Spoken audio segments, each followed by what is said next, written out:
today. Every time Dick and Harry got something to say, but what they said ain't got no fabric to it. Ye takes and thoughts with dice right through it. It's all about rumors and people feuding. If we're not uplifting, then what we doing?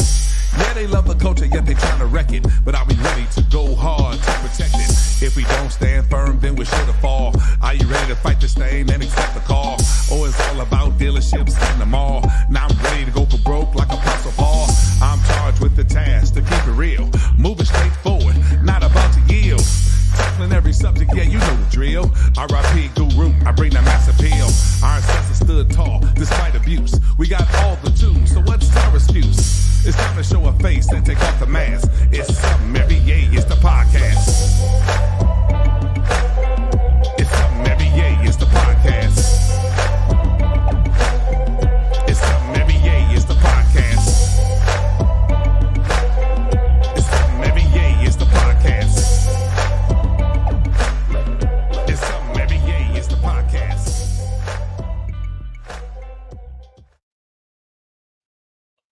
What it do, what it do, what it do. Welcome to episode 3.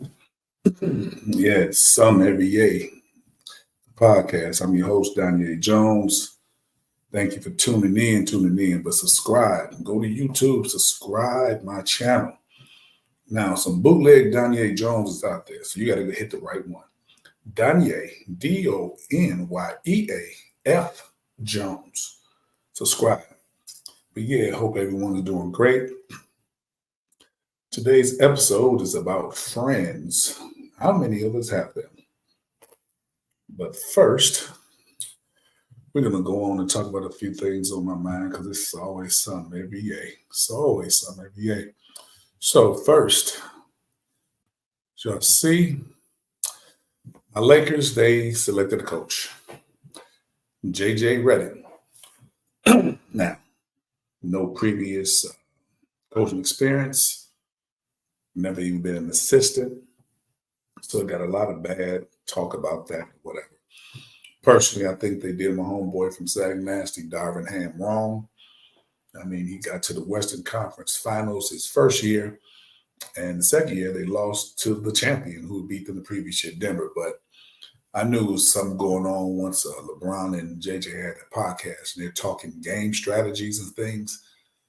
That was a bad look in terms of, I thought that was kind of disrespectful to my man Darvin. But anywho, they still got to pay him his loot. So, but JJ is a coach, so I'm on support because I want the Lakers to be successful. So something that's still wait and see. Wait and see. LeBron still is going to be pretty much running it, but I do like JJ because he's an asshole. What I mean that in a good way.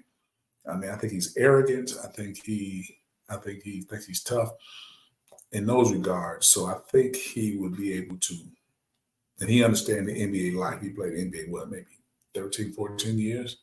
But I think it was key to his staff.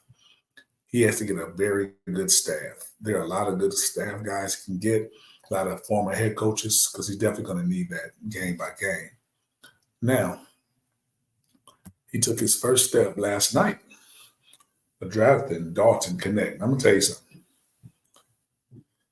I like this kid. I actually seen him play a couple games this year. I mean, definitely we need shooting. So I think that was probably one of the main things JJ was looking to do, get some shooting. And we need it. When you got LeBron James and Anthony Davis, you need some guys who can space the floor because when they get double teamed, you can kick out. You need shooters. Every team LeBron has been good on, they've had shooters. So I like this kid, though. I think he's tough. And the good thing, he's a plug-and-play guy. I mean, he can play right now. He's 23, which means a lot of times when you stay in college a long time, it hurts you because they say, if you're so good, why have you left earlier? But sometimes it takes guys a long time to develop. And with the league being so young, it's refreshing to have a 4-year guy, 5-year guy coming in. He's 23. I think he can play right now. Saw the game he played Kentucky. He gave Kentucky 40, 33 on Auburn.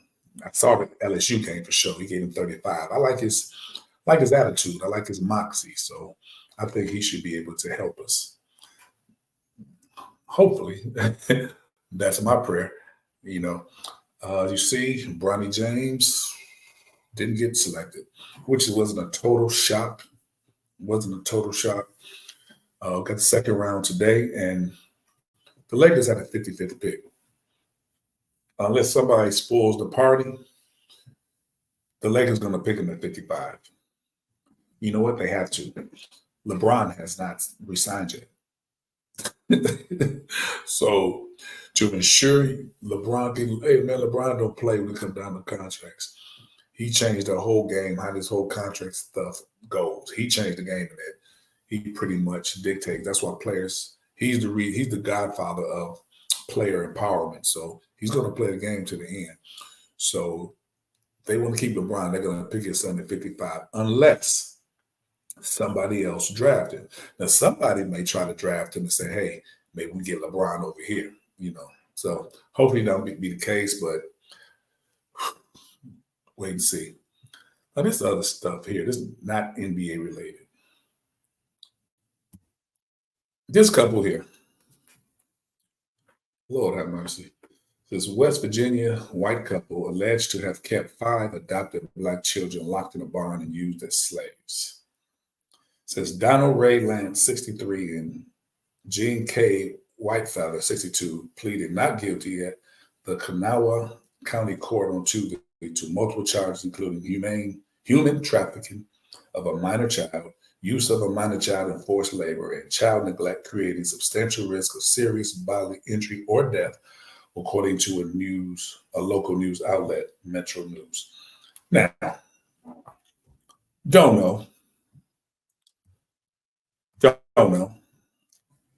but that they got me and they did something. Now, first of all, I don't know the circumstances between how they adopted these children.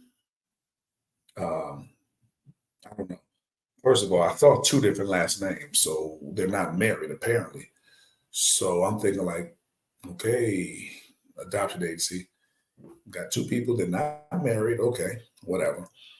And why do you want, did they adopt 5 children at different times, or did they adopt 5 in one whop? That's a red flag to me.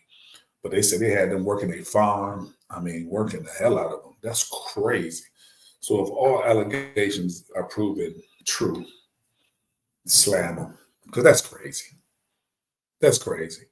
And now, I don't know how old. I'm gonna check out how old are children. Let me see. Does it say? Okay, it says age 6, 9, 11, 14, and 16. Wow.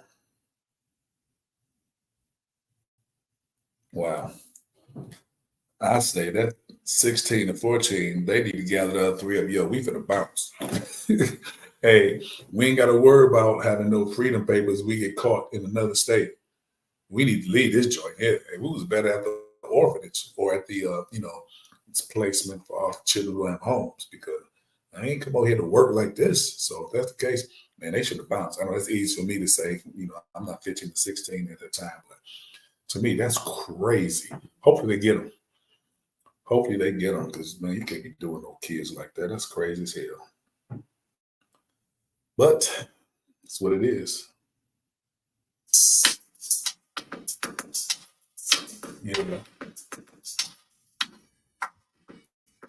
Yeah.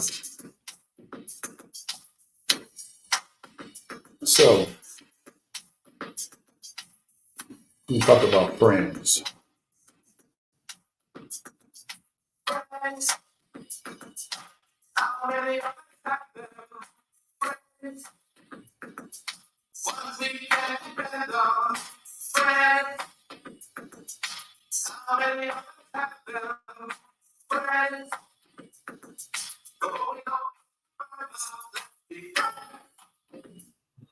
Yeah.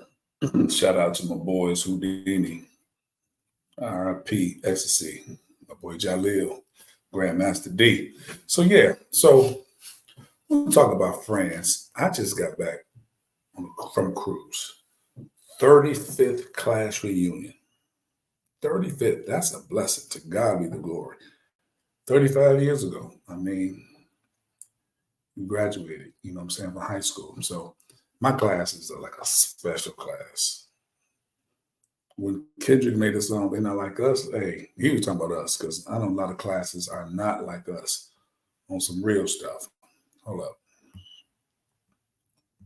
Let's see here.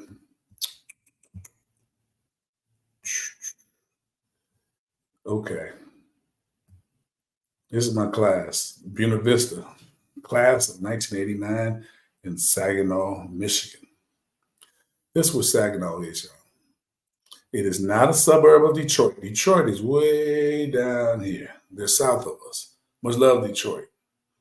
Saginaw, we our own city. We like to say our sister city is Flint. It's a big rivalry between Saginaw and Flint. You know, but this is my city right here in Michigan. You know what I'm saying? That's where I was born and raised.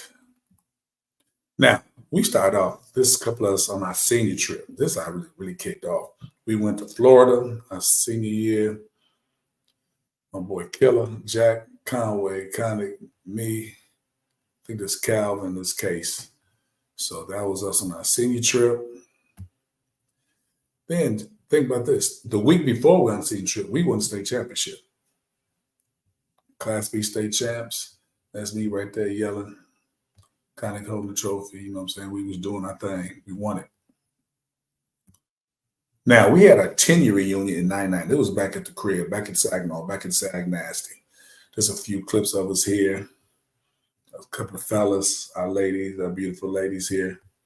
So, yeah, we had a good time. We had a good time. We did a 20-year in Sag Nasty, too. It was all of us here, our ladies. Had a white party this night. This is my crew here, me and my guys. Jack, me, Connick, and Case. Yeah, so that was cool. We did our 25th reunion in Vegas. We was in Vegas. This was love. This was love. This was love. We was on a bus here. We outside somewhere here. Obviously, there's the MGM. Although most people stayed in the Luxor. Me and my crew, we had, my boy Jack had a timeshare joint he got from the military. So we was up in there, but it's all of us here chilling too. The Dirty 30, a 30th reunion in Miami. Oh, this, we was about to go on a little boat cruise. This picture, this had to be an entirely individual podcast. This is Jack. This whole scene was going on. That's me right there, this killer. But there's so much going on in this picture. That's a long story. But we was in Miami. And you know, the Dirty 30, this was the reunion. I think we always knew, but this is the one we really felt how connected we were. This was the connection reunion. We said, man, we really are special. We really got love for each other. And we did our 50th, all of us turning 50 in New Orleans. This was a couple years ago. Was it 22 or 21? One of them. But yeah, we was in, we said, damn, we make 50 look good. And I think we do. I think we do. I think we do. In fact, I know we do. And this was our Blues Cruise, 35th. 35th, this is our blue and black night. We had a private party, which was cool. So, yeah, so friends. People use that word loosely. You know, people really use that word loosely sometimes. Friend, that's my friend. That's my friend. That's my, no. But what is a friend? One definition says a person attached to another by feelings of affection or personal regard. Some of the synonyms for that could be confidant, a crony, a chum, a comrade. Another says a person known well to another and regarded with liking, affection, and loyalty, an intimate, an acquaintance, or associate. And another one says a person one knows with whom has a bond of mutual affection, typically exclusive of sexual or family relations. Now, I'm glad he cleared it out because if you're having sex, you really ain't friends. I mean, in a traditional sense, you can be friends with who you're having sex with, but the sex brings a different dynamic. So feelings gonna get caught in, especially if you put in work. So, but typically friends are platonic. That's the nature of friends. So, do you have any friends? What dictates, although I gave the definition, what dictates a friend to you? It could differ from person to person. I don't use that word loosely, just like I don't use the word love loosely, because it's funny as you growing up, I guess you go to school, people who you're in school with, like they're your friend. They're your friend. I guess those are schoolmates, but because you don't know who you are yet to say who's your friend. And I remember my dad told me this years ago. He said, son, you're lucky if you have one friend, one true friend. I'm like, man, I got what you talking about. But that's true. Fortunately, I have more than one, but I don't know because actually for me, like I said, it differs. It's all relative to what you deal with. I have friends, but then I got people who I consider family. We're so close. I don't even put them in the friends or like brothers, like the three cats I was talking about. Jimmy, like I say Jimmy, but Jimmy was my brother too. I get him in a minute, but Casey, Jack, and Connick, they're my brothers. You know what I'm saying? Those are my brothers. The class of '89, the guys, they're my brothers. Pookie, Cal, Killer, TJ. I mean, people on my '89, they're my brothers. Do I have friends? Yeah, people who I work with, I say, hey, he's a decent friend, but I kind of keep that kind of separate. My boy Jimmy down in Louisiana, Melvin Hunts, with my brothers, my Tallulah crew, the Tick, Dillards, the Rats, Martin, them cats. My boy Chuck from Detroit, it's my brother. So I feel I'm blessed. I got some guys that I really mess with. And I got a lot of people I mess with that are female, all my sisters 89, all of them my sisters. All of them my sisters. Now, do I have friends that are female that we don't necessarily hang out? I guess you could say they're friends, but it just differs. It differs. And I think everyone who I mess with, they know they can come to me for just about anything, advice or whatever. I don't really be loaning out money, but but if I got it, I'll hold you down. So do you have friends? And do we need to do an inventory? Do we need to do an inventory on our friend list? Do we need to sit down and say, hey, is this person really my friend? Do we need to do a friend audit? I'm in education, sometimes they would come into the school and do attendance audit to check our attendance, make sure our attendance matches the kids that's in the class. The schools, it's a big thing, each student is worth a certain amount of money. And some schools was getting caught for having ghost students, because you have a ghost student that's, I don't know what the price is now per student. But I remember at one point it was like 10,000, I think, a student, something like that. 10,000. That determines how much money. That's why, like, the first 20 days of the school year is very important because they want to get those kids in so you can get those state dollars. So they would do audits. When my daughter first got her phone, she was about 6. Well, first I think I got an iPhone. She was 15 or 16. And we really went on the same page at that point. I didn't want to get her no phone. The attitude wasn't right, but my wife talked me into it. And I actually drew up a contract. Had it notarized too on the expectations for this phone. But sometimes I would do phone audits. I would just take a phone and just go through it. I just did. People say, why do that? Because I can, because I paid for it. And I tell all parents now, you should do phone audits. Because a lot of us do not have landlines anymore. See, back in the day, if somebody called your house, The parents answer the phone, hello, you say, who is this? Who your mommy is?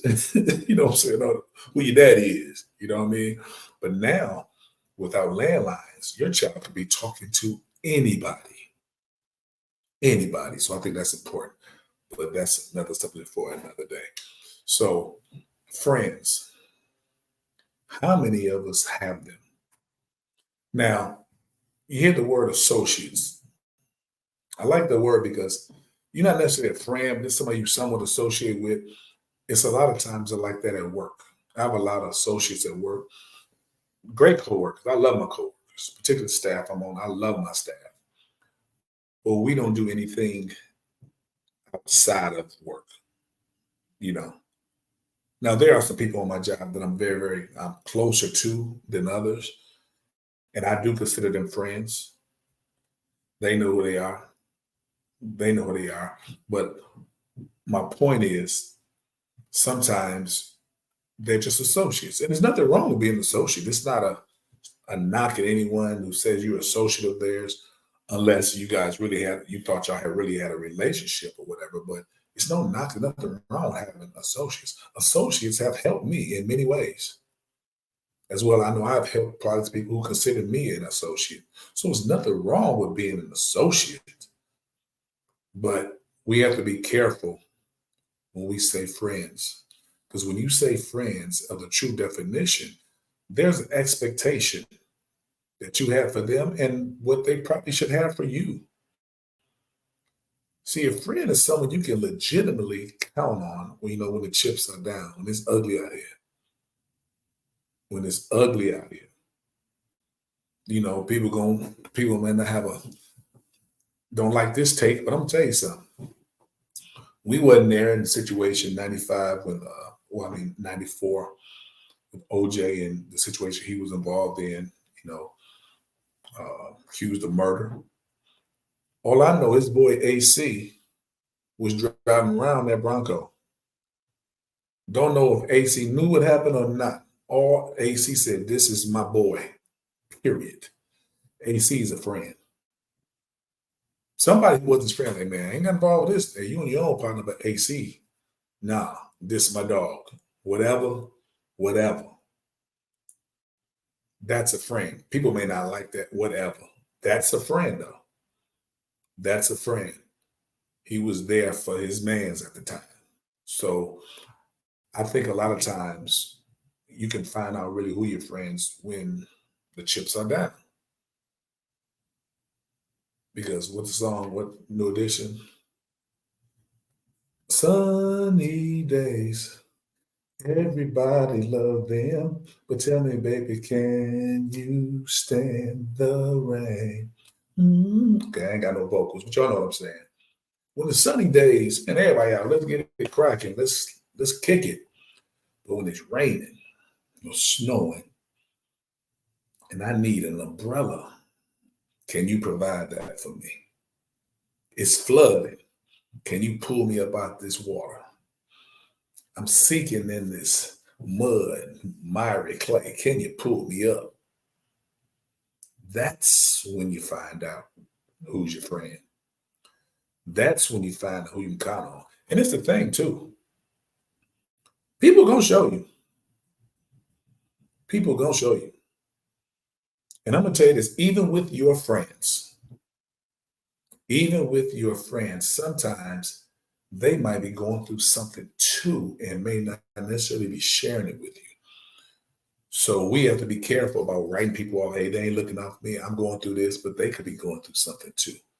I had to learn that because it was some situations I've been in. I was feeling some kind of way that I thought my friends wasn't trying to look out, see what's up, but they were going through something too, and we came together and talked about it later. So you can create an entire scenario in your mind, create a whole story. That's how the mind is, of something that's not based on a little bit of information. You can create an entire movie script. And as you go on, you can add more. And none of it could be correct because you're wrong, because you think something is another way, or you're thinking what somebody else is thinking. I mean, we can assume what someone's thinking. And a lot of times we can pick right, but a lot of times people are going through something that we don't know. That's why it's good to have a friend. And I think you need to have a friend in every aspect of your life, someone you can really count on. Um, I have, I have a couple of older gentlemen, seasoned gentlemen at my church that see us again. Yeah, they're my friends, yes. But I look at them more as father figures, and they have given me some of the greatest advice. I love those cats. I love all the people in my church, but I'm gonna go and shout them out. Brother MacArthur and Deacon Miles. Deacon MacArthur, Deacon Miles, those two. So I know I can go to them for certain things. And they will steer me in the right way. So I think it's very, very important to have these things. So, like I said, do a friend audit. Because people, if it's like this here, if there's a whole line of people, and I have a big picture of lemonade, I love lemonade. Lemonade is my favorite, maybe my favorite drink, if it's made right.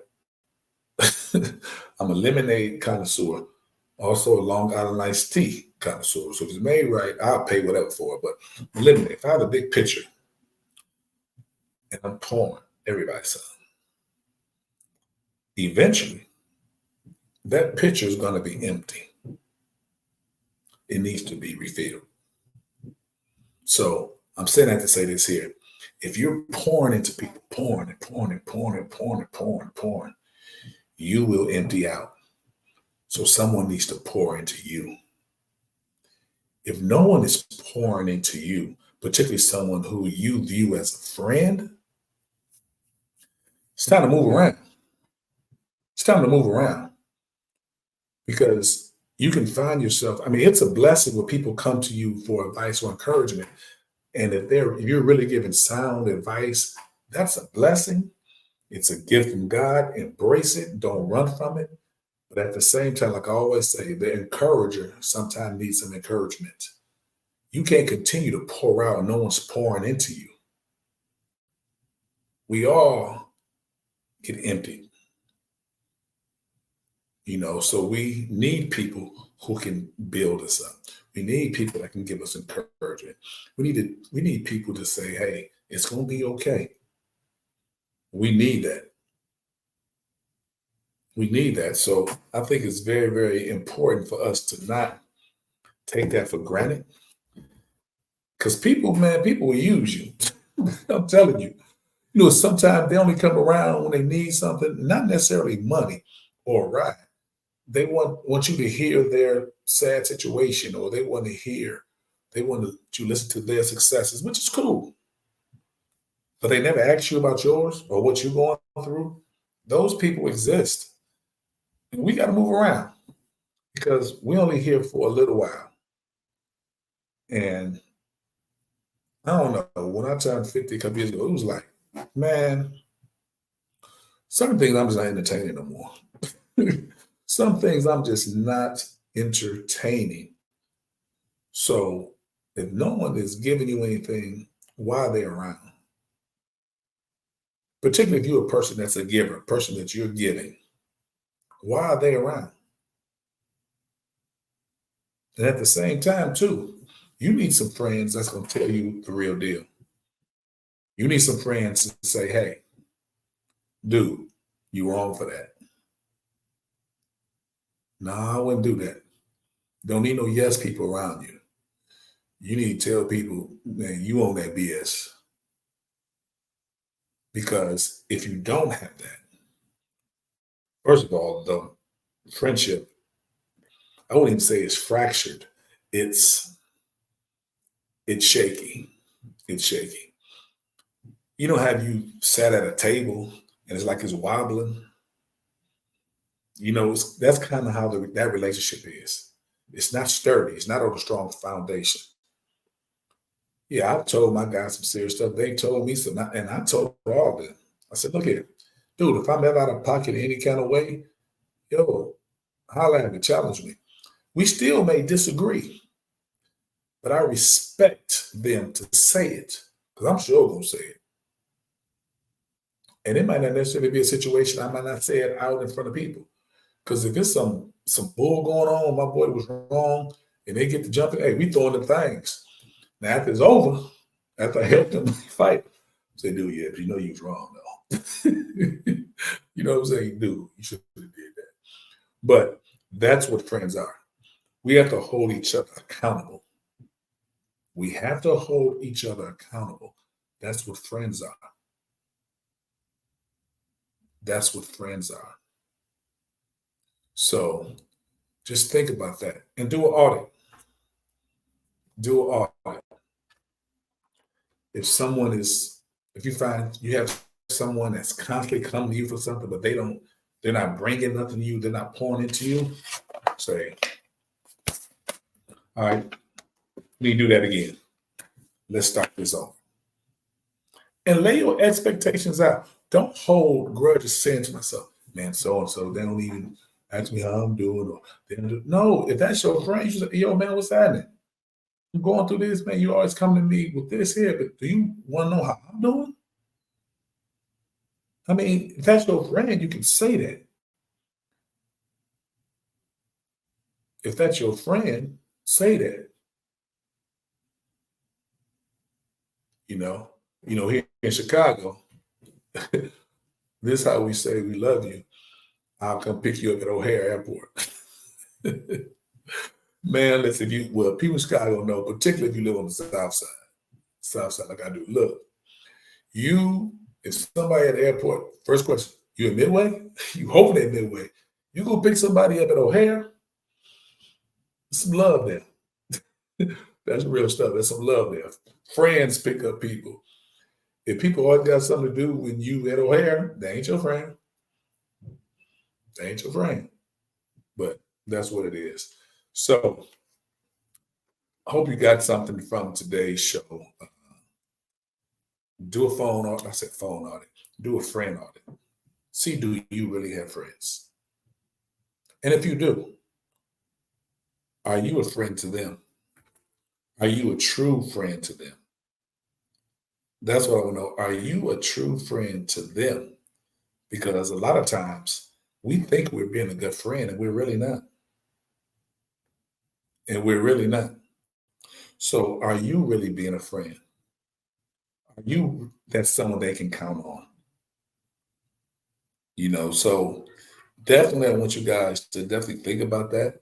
And anybody that's really not your friend, hey man, take them from your life. I'm not saying be mean, but again, if you're not getting, what are you getting? That's what am I getting out of this friendship?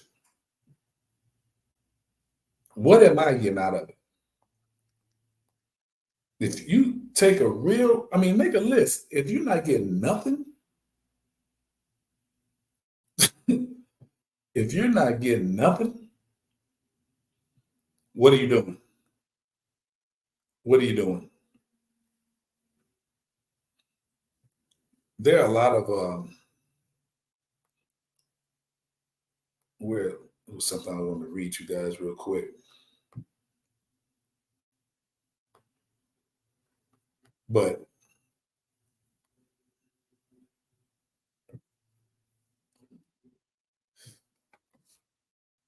I can't see it. I read another time. But to be a friend, you must first appear to be friendly. So be friendly, be a friend, be ride or die. Now, don't be ride down no ignorant stuff. Now, I'm gonna tell you that.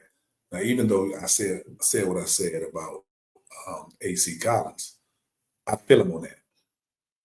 I'm talking about because like I said, don't know if AC was there during the murders or whatever, but whatever.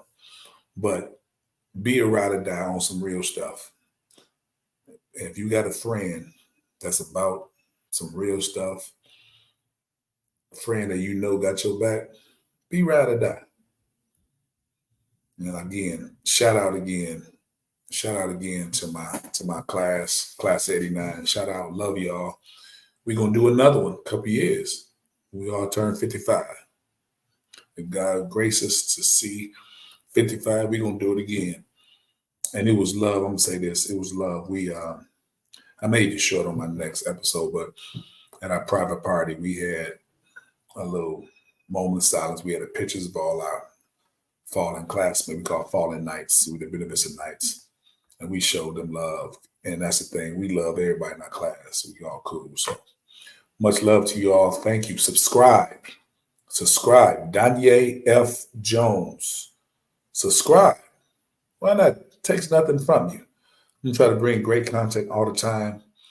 We'll have some interviews probably coming next week. I'll promote that. Can't tell you what the interview going to be about or who it is, but we're going to do what we do.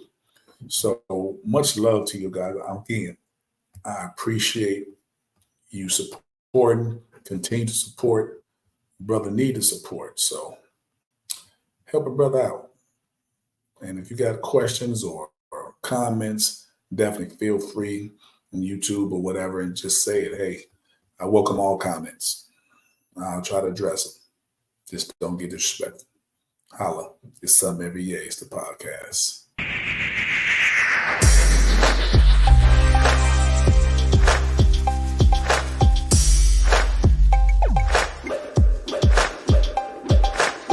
Many things going on in the world today. Every time Dick and Harry got something to say. But what they said ain't got no fabric to it. Ye takes the thoughts with dice right through it. It's all about rumors and people feuding. If we're not uplifting, then what we doing? Yeah, they love the culture, yet they trying to wreck it. But are we ready to go hard to protect it? If we don't stand